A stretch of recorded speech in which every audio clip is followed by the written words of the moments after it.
ये देखो, ये तुमने पहन लिया, ये लास्ट।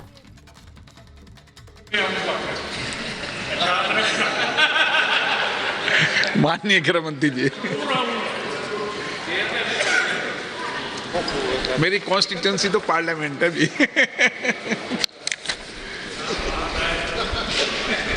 माननीय अध्यक्ष जी, आज मैं जम्मू कश्मीर पुनर्गठन संशोधन विधेयक 2023 और जम्मू कश्मीर आरक्षण संशोधन विधेयक 2023 इस पर इस सदन में जो बहस हुई है, इसका जवाब देने के लिए मैं खड़ा हुआ। मुझे एक बात का आनंद भी है और हमारी संसदीय प्रणालिका के लिए अच्छा भी है कि किसी ने इस बिल के तत्व का विरोध नहीं किया है, इस बिल के हार्द का विरोध नहीं किया। मान्यवर, लगभग 6 घंटा चर्चा चली और कांग्रेस के श्री अमर सिंह से लेकर अधीर रंजन जी तक 29 वक्ताओं ने अपने अपने तरीके से विचार व्यक्त किए, मगर बिल के उद्देश्यों के साथ बाय एंड लार्ज सभी ने सहमति व्यक्त की। ये मैं सभी का धन्यवाद करना चाहता हूँ। माननीय अध्यक्ष जी, मैं जो बिल लेकर आया हूँ, जो विधेयक लेकर इस महान सदन की सहमति प्राप्त करने के लिए मैं खड़ा हुआ हूँ, वो बिल 70 सालों से जिन्हों को अन्याय हुआ है, जो अपमानित हुए और जिनकी अनदेखी की गई है, वो सभी लोगों को न्याय दिलाने का बिल है, उनको अधिकार दिलाने का। माननीय अध्यक्ष जी, ये बिल किसी भी समाज में जो डिप्राइव लोग होते हैं उनको आगे बढ़ाना चाहिए। ये भारतीय संविधान की मूल भावना है, परंतु उसके साथ साथ इसका सम्मान न कम हो, इस तरह से आगे बढ़ाना चाहिए। अधिकार देना और अधिकार सम्मान के साथ देना, दोनों में बड़ा फर्क है। इसलिए कमजोर और वंचित वर्ग के जगह अन्य पिछड़ा वर्ग, ये नामकरण बहुत महत्वपूर्ण है। ये दोनों चीजों को ढेर सारे प्रतिपक्ष के सदस्यों ने अलग अलग तरीके से थोड़ा कम आंकने की प्रयास भी किया। किसी ने कहा कि पहले से हो रहा था, किसी ने कहा कि सिर्फ नाम बदल रहा है। मैं इन सभी को कहना चाहता हूं कि अगर हमें पिछड़ा वर्ग के लोगों के प्रति जरा भी संवेदना है तो नाम के साथ उनका सम्मान जुड़ा है, वो जरूर देखना। नाम के साथ सम्मान जुड़ा है, वो वही लोग देख पाते हैं जो उनका उत्कर्ष अपने भाई समझकर, अपने से पीछे रह गए भाई समझकर संवेदना के साथ उंगली पकड़कर आगे बढ़ाना चाहते हैं। वो लोग इसका नाम नहीं समझ सकते जो इसका वोट बैंक के नाते उपयोग कर कर, अच्छे लच्छेदार भाषण देकर राजनीति में वोट प्राप्त करने का जरिया और साधन समझते हैं। नरेंद्र मोदी जी ऐसे नेता हैं जो स्वयं एक गरीब से गरीब घर में जन्म लेकर आज देश के प्रधानमंत्री बने हैं। वो पिछड़ों का दर्द भी जानते हैं, वो गरीब का दर्द भी जानते हैं। और जब इनके आगे बढ़ाने की बात होती है तब कई बार तो मान्यवर मदद की जगह सम्मान के मायने बड़े होते हैं।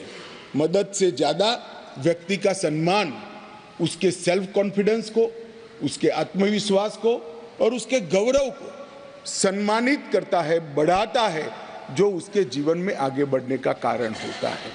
मैं इसलिए कह रहा हूं कि ढेर सारे सदस्यों के भाषण मैंने सुने भी है, पढ़े भी है मेरी चैम्बर में। ये भाव सिर्फ नाम बदलने से क्या होता है वो समझाने के लिए मैं कह रहा हूं। मान्यवर, आज जो बिल लेकर आया हूं, ये बिल के बारे में मैं थोड़ी पृष्ठभूमि भी बताना चाहता हूं।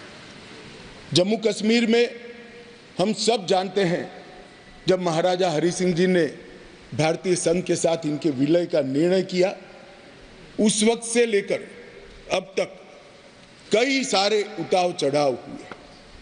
80 के दशक के बाद आतंकवाद का एक दौर भी आया और वो बड़ा भयावह दृश्य था।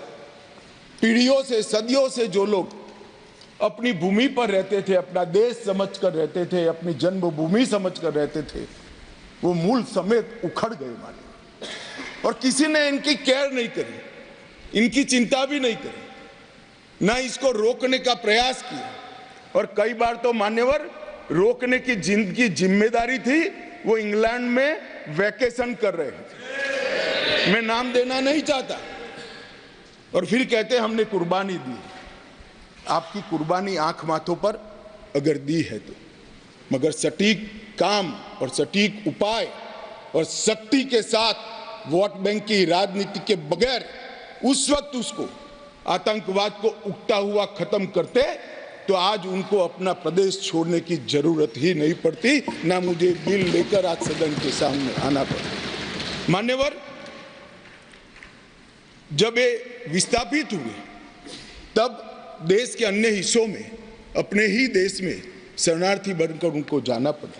दिल्ली, बेंगलुरु, पुणे, अहमदाबाद, चेन्नई, न जाने कहां कहां गए। लगभग वर्तमान के आंकड़ों के अनुसार 46,631 परिवार और 1,57,967 लोग अपने ही देश में विस्थापित हो गए। और इस तरह से विस्थापित हुए कि उनकी जड़ें ही अपने खुद के देश से, अपने खुद के प्रदेश से, अपने खुद के वतन से उखड़ कर रह गई।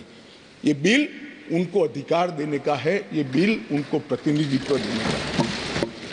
मान्यवर, कश्मीर के लिए एक प्रकार से 3 युद्ध हुए। 47 में पाकिस्तान ने कबालियों के नाम से आक्रमण किया। इसमें लगभग 31,779 परिवार पाक अधिकृत जम्मू कश्मीर से जम्मू कश्मीर में विस्थापित हुए। इनमें से 26,319 परिवार जम्मू कश्मीर में और 5,460 परिवार देश भर में फैल गए। वो पाकिस्तान के हमले के शिकार थे। इसके अतिरिक्त 1965 और 1971 में भी युद्ध हुए, उसमें और 10,065 परिवार विस्थापित हुए और कुल मिलाकर 48, 65 और 71 ये तीनों युद्धों में मान्यवर 41,844 परिवार विस्थापित हुए। ये विस्थापितों की स्थिति के बारे में मैं बाद में बात करता हूं, परंतु ये बिल है वो उनको अधिकार देने का बिल है, ये बिल उनको प्रतिनिधित्व देने का बिल है। आज वो लोग ऐसी स्थिति में नहीं है कि वो चुनाव लड़कर वहां की असेंबली में बैठ पाए। जो कहते हैं क्या हुआ धारा 370 कहां हुआ 5 और 6 अगस्त 5 और 6 अगस्त 2019 में ये हुआ कि इनकी सालों से न सुनने वाली आवाज नरेंद्र मोदी जी ने सुनी और आज उनको अधिकार मिला। मान्यवर, जिस 5 और 6 अगस्त का बिल 2019 का कुछ लोगों को जूते में पड़े कंकर की तरह खटकता है, उनको मैं बताना चाहता हूं, इसी बिल का हिस्सा था न्यायिक डिलिमिटेशन। ये एक शब्द नहीं है, 2 शब्द जोड़कर बनाया है, क्योंकि पहले जो डिलिमिटेशन हुआ था वो इस तरह से था, एक कॉन्स्टिट्यूएंसी यहां बनी है और दूसरा ये वो कॉन्स्टिट्यूएंसी का हिस्सा 15 किलोमीटर दूर है। क्यों? क्योंकि मुझे चुनाव जीतना है। इस तरह से डिलिमिटेशन हुआ। ये डिलिमिटेशन के सामने मैंने जानबूझकर एज अ लेजिस्लेटर न्यायिक डिलिमिटेशन लिखा था, वो आज मैं सदन को बताऊं। डिलिमिटेशन कमीशन, डिलिमिटेशन और डिमार्केटेड असेंबलीज, ये लोकतंत्र का मूल है। जनप्रतिनिधि को चुनने की इकाई तय करने की प्रक्रिया है। असेंबली जो बनती है वहीं से मतदाता अपना प्रतिनिधि विधानसभा में भेजते हैं। अगर डिलिमिटेशन की प्रक्रिया ही पवित्र नहीं है तो लोकतंत्र कभी पवित्र नहीं रह सकता मान्यवर। इसलिए इस बिल के अंदर हमने व्यवस्था करी थी कि डिलिमिटेशन, न्यायिक डिलिमिटेशन फिर से किया जाएगा और सभी की सुनवाई हुई। डिलिमिटेशन कमीशन जम्मू कश्मीर में सब जगह पे गया, अंतिम जिले से लेकर पहले जिले तक सब जगह घूमे। कई समुदायों के प्रतिनिधियों ने इनको आवेदन पत्र दिए थे। पाक ऑक्यूपाई कश्मीर से आए हुए लोगों ने भी दिए थे और कश्मीर घाटी से भागकर जम्मू में शरण लेने वाले लोगों ने और कश्मीर घाटी से भागकर देश भर में फैले हुए कश्मीरियों ने भी आवेदन दिए थे कि हमारा प्रतिनिधित्व का कोई डिलिमिटेशन कमीशन संज्ञान ले। और मुझे आनंद है मान्यवर कि डिलिमिटेशन कमीशन ने इसका संज्ञान लिया। भारत के इलेक्शन कमिश्नर ने विधानसभा में 2 सीटें कश्मीरी विस्थापितों के लिए नामांकन की जा सके और 1 सीट अनधिकृत ऑक्यूपेशन जो हमारे कश्मीर का हिस्सा पाकिस्तान कर बैठा है, वहाँ से विस्थापित लोगों में से एक व्यक्ति को नॉमिनेट करना पड़े। ये इसका हाथ। अब इसमें क्या है, पहले भी मिलता था ना, पहले नहीं मिलता था। पहले सिर्फ जरूरत लगे तो, प्रतिनिधित्व न हो तो महिलाओं को 2 सीट दी जाती थी। हमने 3 सीटें और अपॉइंट करने की डिलिमिटेशन कमीशन की जो सिफारिश है उसको बिल में परिवर्तित कर कानूनी जामा पहनाकर आज मैं इस महान सदन के सामने उपस्थित हुआ हूं। मान्यवर, इसमें से 2 सीटें कश्मीरी विस्थापितों के लिए होगी जो घाटी से विस्थापित हुए हैं और 1 सीट पाक ऑक्यूपाई जम्मू कश्मीर के विस्थापित व्यक्तियों के लिए नामित की जाएगी। इसमें से एक महिला होना जरूरी है। इस प्रकार का एक कानूनी सुधार लेकर आज मैं यहाँ पर हुआ है। डिलिमिटेशन कमीशन के इतिहास में पहली बार 9 सीटें शेड्यूल्ड ट्राइब के लिए आरक्षित की गई है और एसटी के लिए 9 सीटें और अनुसूचित जाति और जनजाति के लिए 20 सीटों का आरक्षण की व्यवस्था करे है। नई जो स्कीम बनी है उसमें जम्मू में पहले 37 सीटें थी, 37 सीटें थी। ये भी न्याय का सवाल है। जम्मू में पहले 37 सीटें थी, अब 43 हुई है, 43 हुई है। कश्मीर में पहले 46 थी, अब 47 हुई है और पाक ऑक्यूपाई कश्मीर की 24 सीटें, क्योंकि वो हमारा है, हमने रिजर्व रखी है मान्यवर, 24 सीटों को। इस तरह से पहले 107 सीटें जम्मू कश्मीर विधानसभा में थी, अब 114 सीटें हुई हैं। पहले 2 नॉमिनेटेड मेंबर हुआ करते थे, अब 5 नॉमिनेटेड मेंबर मान्यवर इसमें होंगे। जम्मू कश्मीर के कानून के हिसाब से 2 महिलाओं को राज्यपाल द्वारा मनोनीत किया जाता है और धारा 15 के अनुसार किया जाता है और अब इसमें कश्मीरी प्रवासियों में से 2, जिसमें से 1 महिला और पाक ऑक्यूपाई कश्मीर से 1 नामांकन किया जाएगा।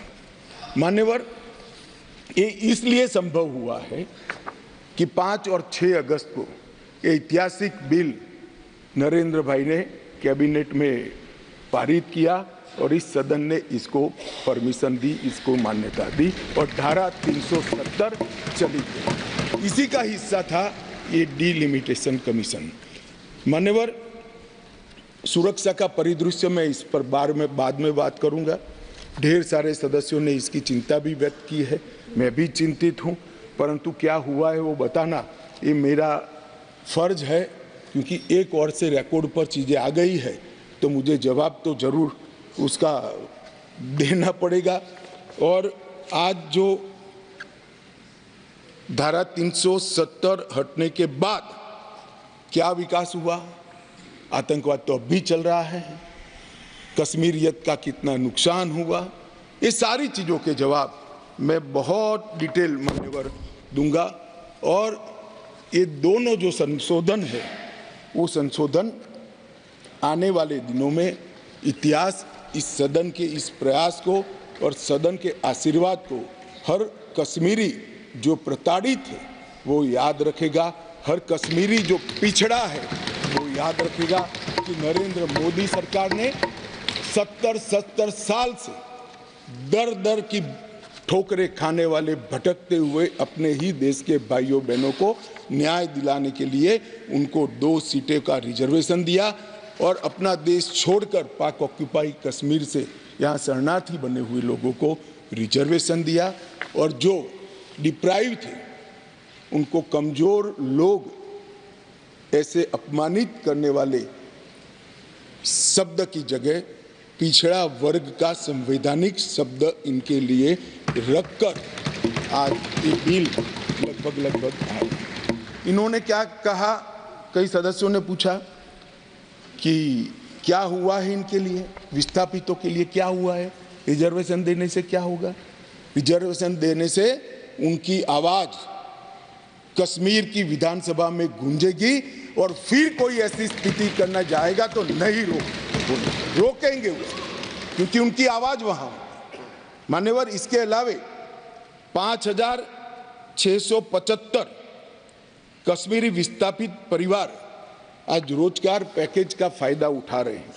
ऐसे कर्मचारियों के लिए 6000 फ्लैट बनाने का प्रोजेक्ट था जो नहीं समाप्त हुआ, 14 से शुरू हुआ, मगर अब राष्ट्रपति शासन डालने के बाद लगभग 880 फ्लैट्स बन गए हैं और उनको हैंडओवर करने की प्रक्रिया चालू है।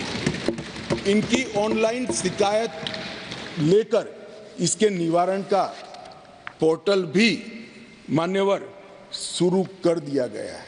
और एक बहुत महत्वपूर्ण कानून, जो लोग कहते हैं, मैं कश्मीर के जो सांसद बैठे हैं उनको विशेष रूप से कहना चाहता हूं, क्या हुआ जो कहते हैं इनको बताना चाहता हूं। मान्यवर, जब आतंकवाद चालू हुआ, निशाना बनाकर सबको भगाना शुरू हुआ, घड़ियाली आंसू बहाने वाले तो मैंने बहुत देखे, शब्दों से अच्छे तरीके से सांत्वना देने वाले मैंने बहुत नेता देखे हैं, मगर नरेंद्र मोदी एकमात्र व्यक्ति ऐसा है जिन्होंने इनके आंसू साच अर्थ में पोंछने का काम किया। मान्यवर, उनकी पीड़ा का हम कल्पना नहीं कर सकते, जो करोड़ों रुपए का प्रॉपर्टी वहां छोड़कर जान बचाने के लिए कहीं बेंगलुरु, कहीं अहमदाबाद, कहीं दिल्ली, कहीं जम्मू में जाकर कैंप में रहे हैं, अपने स्तर से बहुत नीचे जीवन जी रहे हैं। इनकी पीड़ा की कल्पना हम नहीं कर सकते बाकी के देश के हिस्से में रहकर, मगर जब वहां से भागे वो, करोड़ों रुपए की संपत्ति किसी ने कब्जा ली। कब्जा लेने के बाद कहा कि अब तुझे कुछ नहीं मिलेगा, मैं जो देता हूं वो ले लो। औने पौने दाम में करोड़ों रुपए की संपत्ति एक प्रकार से छीन ली गई और प्रशासन चुपचाप बैठा, कोई कदम नहीं उठाए। और मान्यवर, हमने इसका रास्ता ढूंढा, नया कानून बनाया और वो रिट्रोस्पेक्टिव इफेक्ट से उनको वापस देने का काम भारतीय जनता पार्टी की नरेंद्र मोदी सरकार। ये पूछते हैं क्या हुआ था वो भी बताया और अब क्या हुआ वो भी बताया। और बहुत बोले हो, धैर्य रखना, सुनने का आज जरा धैर्य रखकर सुनना। और मेरा निवेदन है, जितने बैठे कम ही बैठे हैं, चले न जाए। मान्यवर, अधिवास प्रमाण पत्र लगभग 1.6 लाख लोगों को अधिवास प्रमाण पत्र देने का काम ये भारतीय जनता पार्टी की सरकार ने। नरेंद्र मोदी जी के प्रधानमंत्री बनने के बाद प्रति व्यक्ति 3250 रुपया और अधिकतम सीमा परिवार में 13,000 रुपया कैश डॉल दिया जाता है इन लोगों को। प्रति व्यक्ति 9 किलो चावल, 2 किलो आटा और 1 किलो मासिक चीनी देने का काम हमारी सरकार करती है माननीय। और पाक ऑक्युपाई कश्मीर से जो लोग आए थे उनको एक मुश्त 5.5 लाख रुपया एक साथ देने का काम ये नरेंद्र मोदी। जो लोग कहते थे कि क्या हुआ, आप तो मूल से ही कटे हो साहब, मूल के साथ संपर्क ही नहीं, कैसे मालूम पड़ेगा बदलाव क्या हुआ है। इंग्लैंड में वैकेशन कर कर जम्मू कश्मीर के बदलाव का अनुभव नहीं कर सकते हो मान्यवर। हमने दादा बैठो, आपको नहीं कह रहा हूं दादा बैठ जाइए, आप कहां कश्मीरी हो?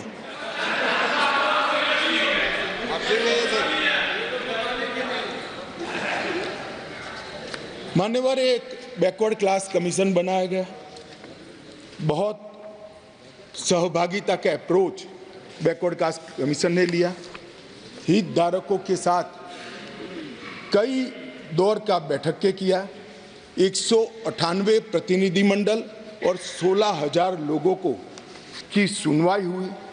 750 दिन ये प्रक्रिया चली, सभी 20 डिस्ट्रिक्ट में जाकर ये सुनवाई की गई और लगभग 26,000 से ज़्यादा पोस्ट में मिली हुई लिखित अर्जियों को भी संज्ञान में ले लिया गया।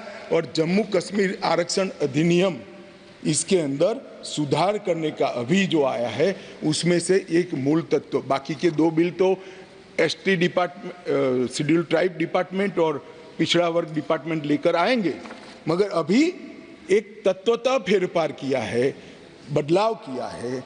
जो मसूदी साहब कहते थे कि पहले भी था, हाँ था, पहले था, परंतु कमजोर वर्गों के लिए था। इसकी जगह संवैधानिक नाम अन्य पिछड़ा वर्ग देकर उनका सम्मान करने का काम नरेंद्र मोदी जी। यहाँ कांग्रेस के ढेर सारे मित्र बैकवर्ड क्लास करते हैं। कुछ नेता होते हैं जिनको हाथ में कुछ लिखकर पकड़ा लो तो 6 महीने नया कागज ना आए तब वही बोलते रहे बैकवर्ड क्लासेज। भाई पहले आपका इतिहास तो देखो मान्यवर। मैं ऐतिहासिक सत्य के साथ इस सदन के अंदर स्टेटमेंट करने में झिझक नहीं रहा हूं कि बैकवर्ड क्लास का सबसे बड़ा विरोध और बैकवर्ड क्लास को रोकने का काम कोई एक पार्टी ने किया है तो कांग्रेस पार्टी ने किया है। मान्यवर, आज मैं पूछना चाहता हूं सदन की, पवित्र सदन के अंदर खड़े रहकर, पिछड़ा वर्ग आयोग को 70 साल से संवैधानिक मान्यता नहीं दी जाती थी। क्यों नहीं दी जाती थी? क्यों उनको ये सम्मान नहीं मिलता था, जबकि संविधान का मैंडेट था, मगर नहीं दिया गया। नरेंद्र मोदी जी ने इसको संवैधानिक मान्यता देने का। मैं आज पूछना चाहता हूं इस सदन के अंदर जो आम सभाओं में बैकवर्ड क्लास कर घूमते हैं, मैं फिर से कहता हूं उनको मालूम नहीं है इनकी पार्टी ने क्या किया है। किसने काका साहेब कालेकर कमीशन का रिपोर्ट रोक कर रखा, वो जवाब होना चाहिए। देश की जनता को मालूम पड़ना चाहिए। मंडल कमीशन के रिपोर्ट तक जब तक वो सत्ता के बाहर नहीं गए तब तक लागू नहीं हुआ, और बाद में लागू हुआ भी तो विपक्ष के नेता ए नाते स्वर्गीय राजीव गांधी ने इसका विरोध किया मान्यवर, विरोध।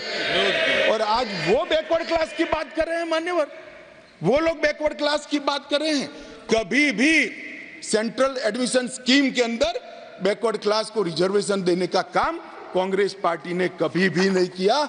केवल और केवल नरेंद्र मोदी जी के नेतृत्व में भारतीय जनता पार्टी ने किया। सैनिक स्कूलों में भी दिया जाता है, नीट के अंदर भी दिया जाता है, और सेंट्रल स्कूल्स के अंदर भी पिछड़ा वर्ग के बच्चों को सम्मान के साथ पढ़ने की व्यवस्था ये भारतीय जनता पार्टी की सरकार है। मान्यवर, अब आप इनको बिठा दीजिए। मान्यवर,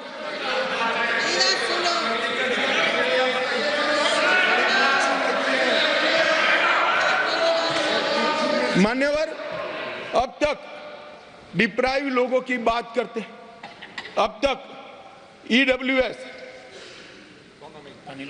इकोनॉमी का रूप से पिछड़े लोगों को आरक्षण देने की बात कभी नहीं सोची गई।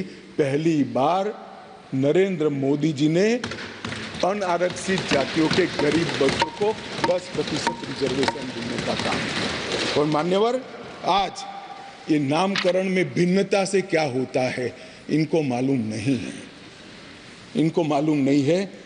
मानो मेरी माँ का नाम कुसुम है, मैं उसको कुसुम बोलता हूँ और माँ कहता हूँ, दोनों को बीच में कितना अंतर है वो माँ को ही मालूम पड़ता है और किसी को मालूम नहीं। नाम तो वही है, व्यक्ति वही है, मगर किस भाव से बुलाया जाता है। जब बच्चा माँ कहकर बुलाता है तो जो प्यार और स्नेह और वात्सल्य आता है वो माँ से ही आता है, नाम से नहीं आता है। मान्यवर, ये नहीं समझ पाएंगे। ये भाषा का सुधार नहीं है, ये कंसेप्ट का सुझाव है, नजरिए का सुझाव है और देखने के दृष्टिकोण का सुझाव है जो नरेंद्र मोदी सरकार कर रही है।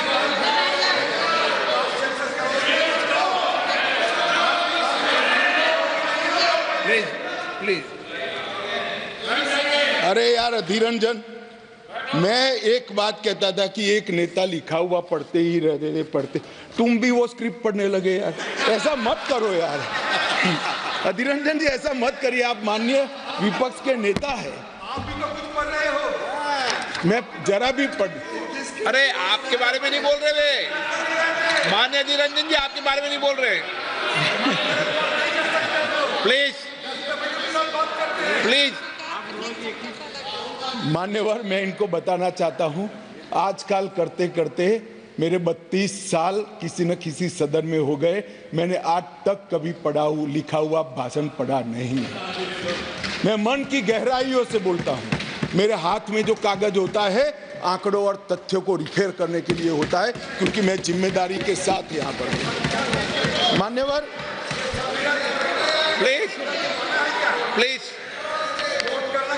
प्लीज, माननीय सदस्य प्लीज प्लीज। मान्यवर, ये विधेयक नरेंद्र मोदी सरकार ने, देश के प्रधानमंत्री नरेंद्र मोदी जी ने देश में लाए हुए सैकड़ों सकारात्मक और परिवर्तनकारी प्रगतिशील परिवर्तनों की कड़ी में एक और मोती जोड़ने का काम ये विधेयक करेगा। और इसलिए मैं आज इस सदन के आशीर्वाद मांगने आया हूं। मान्यवर, कुछ सदस्यों ने बात के अंदर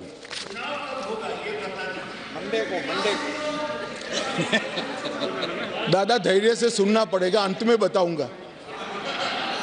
बताऊंगा, तब तक आप टोके बगैर बैठे।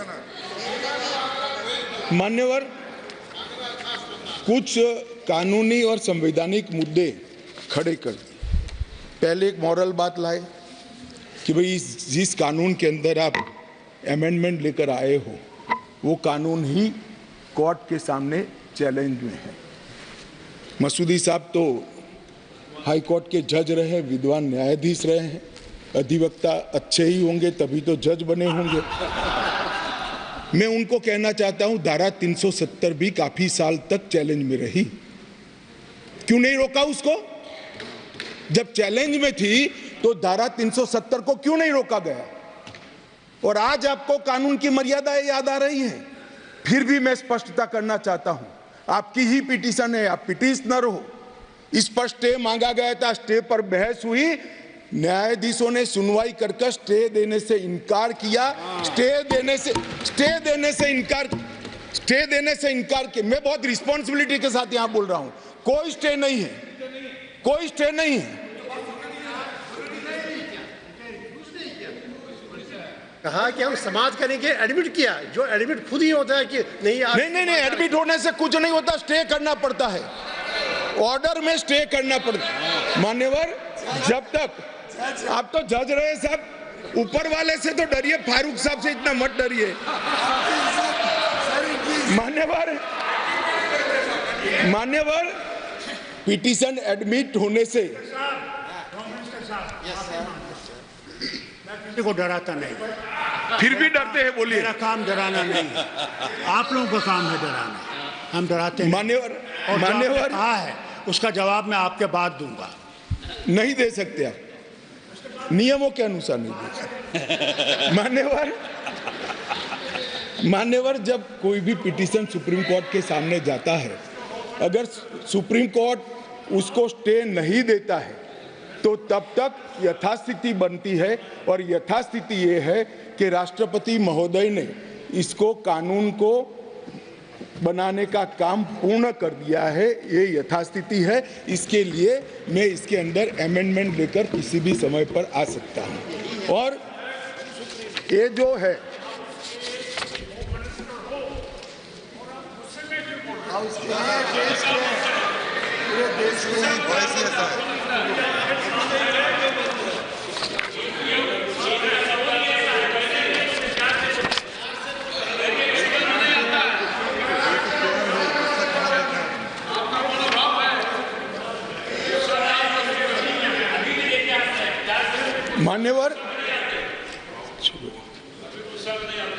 मान्यवर, उसके बाद कहा गया मनीष तिवारी जी के द्वारा कि अनुच्छेद 3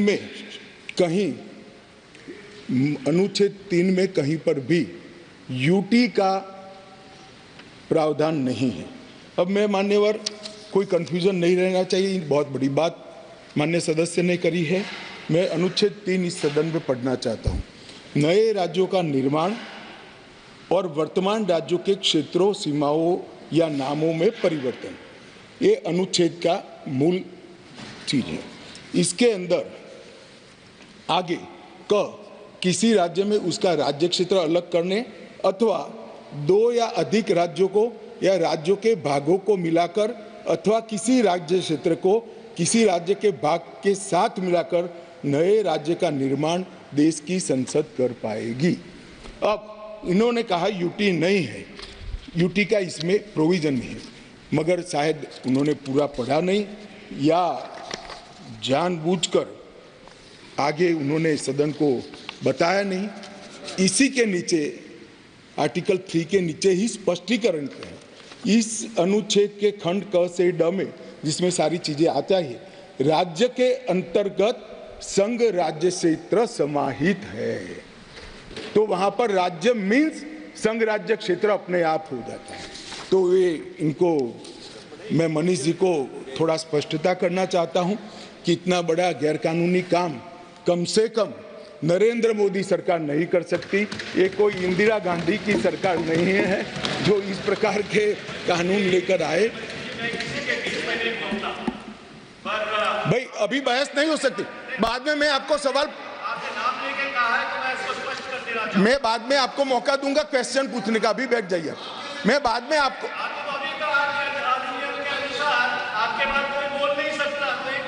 नहीं मगर प्रश्न देखिए मनीष जी, मैं प्रश्न ले सकता हूं। मैं महोदय को अभी कहता हूं, बाद में मनीष जी का प्रश्न। चल, ये भी नियमों के अंदर है। मान्यवर, बाद में उन्होंने कहा कि अनुच्छेद 3 के परंतु को निलंबित करके राष्ट्रपति शासन डाला, क्योंकि ये प्री डिजाइन था। मान्यवर, मेरे पास लिस्ट है। आंध्र प्रदेश में राष्ट्रपति शासन 1973 में डाला, हम नहीं थे, कांग्रेस की सरकार थी, परंतु निलंबित किया गया था। अरुणाचल में डाला गया, परंतु निलंबित। 81 में आंध्र प्रदेश में उनकी सरकार, परंतु निलंबित किया था। 1990 में परंतु निलंबित किया था। बिहार 1969 कांग्रेस सरकार, परंतु निलंबित किया था। 72 परंतु निलंबित किया था। 1977 परंतु निलंबित किया था। 69 बिहार, फिर गोवा 1990 परंतु निलंबित था। 1990 परंतु मेरे पास लगभग 27 राज्यों के 70 से ज्यादा है, एक में भी वो परंतु निलंबित करे बगैर राष्ट्रपति शासन नहीं डाला गया है।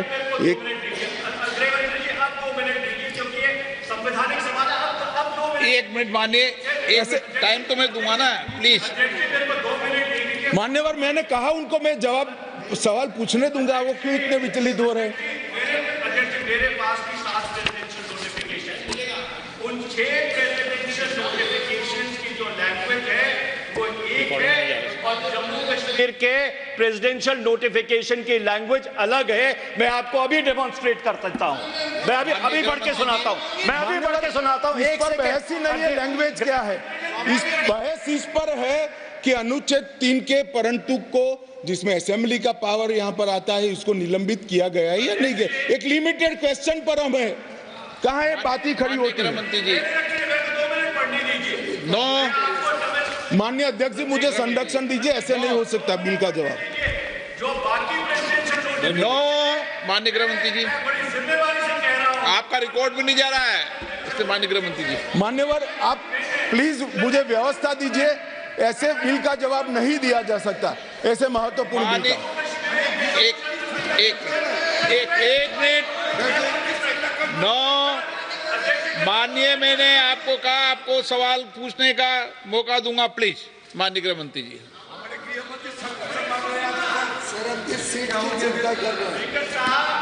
मैं दोबारा जिम्मेवारी से कह रहा हूं, बाकी प्रेसिडेंशियल नोटिफिकेशन की लैंग्वेज डिफरेंट है, जम्मू कश्मीर के प्रेसिडेंशियल नोटिफिकेशन की लैंग्वेज डिफरेंट है। जम्मू कश्मीर का आप प्लीज नो, माननीय राम कृपाल जी प्लीज, माननीय मनीष तिवारी जी प्लीज। मान्यवर, ढेर सारे सदस्यों ने जम्मू कश्मीर में आतंकवाद की चिंता का जिक्र किया, वो चिंतित भी थे। अच्छी बात है, चिंता हो रही है, होनी भी चाहिए, सभी को होनी चाहिए। उन्होंने सीधा सीधा इसको आर्टिकल 370 को निरस्त करने से जोड़ा। उन्होंने क्या क्या हुआ, अब भी आतंकवाद चल रहा है। उन्होंने क्या क्या हुआ, अभी कुछ दिन पहले सेना के कुछ जवान शहीद हो गए, ऑफिसर प्लीज ऑफिसर जवान शहीद हो गए, कुछ घटनाएं भी हुई। मान्यवर, किसी ने भी नहीं कहा था कि आर्टिकल 370 जाने के बाद कश्मीर में आतंकवाद समाप्त हो जाएगा।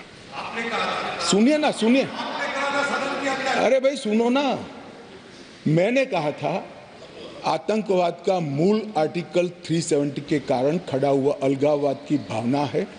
आर्टिकल 370 जाने से अलगाववाद में बहुत बड़ी कमी आने वाली है और इसके कारण आतंकवादी भावनाओं में कमी आएगी। रिकॉर्ड की बात है भाई अधीररंजन जी। अब मैं बताता हूं मान्यवर, 1994 से 2004, इसमें शासन पर मैं नहीं जा रहा, कालखंड बोल रहा हूं, कई शासन आए हैं।